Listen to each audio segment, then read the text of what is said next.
غلامجانی باباش بابا یگان دارو گوید آخه گرده هم در میکند، ژلوتکم در میکند. برکه آبی غلامجان گفته است بابا جان به فکرم پویسکا اومده است.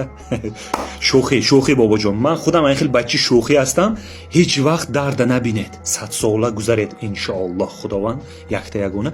همون آبی علایی است، من گل علایی دیدگی هستید می انوای گیرید هم تازه کرده شده جفیده خورده گردید یا 5 روز تانید، اگر نمیتونه چی بگی باید تلخه. من خورده دیدگی و یا آبش یگان چی میگذرونید یک به یک اصل به قوش میکنید. اصل هم 1001 درد به دوا.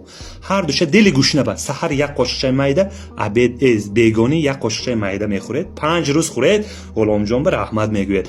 این نشود آبی کارتوشکه برآورده کرخمل است. آبی کارتوشکه هم خورید، پدرم کارتوشکه قطعی نغز میشد، مادرم علایی قطعی نغز میشد. خدا خواهد ژلوتکه زور میشد 5 روز به گرده ها ببین، گرده ها شمالمیش درد باشد.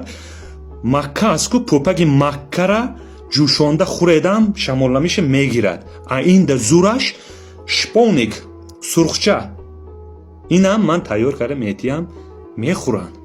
آدم جانش گرمه، یک روز اینجاشون در کند، یک روز اینجاشون در کند. من ای کتاب سوید میخونم برای مادرم میکنم، نقش شود دیگه به شماها با تفسیر میتیم. بابا جان شما یک بار همون شپونیک 10 دانه 1 لیتر آب به 4 دانه زردآلو قاقی یک بار جوشیده میبرد، کمپوت باری میشد. هم تو کمپیر قطعی یانباش کرده خورده خواره بید. سحر 1 پیاله، عبیتی 1 پیاله، بیگانی 1 پیاله.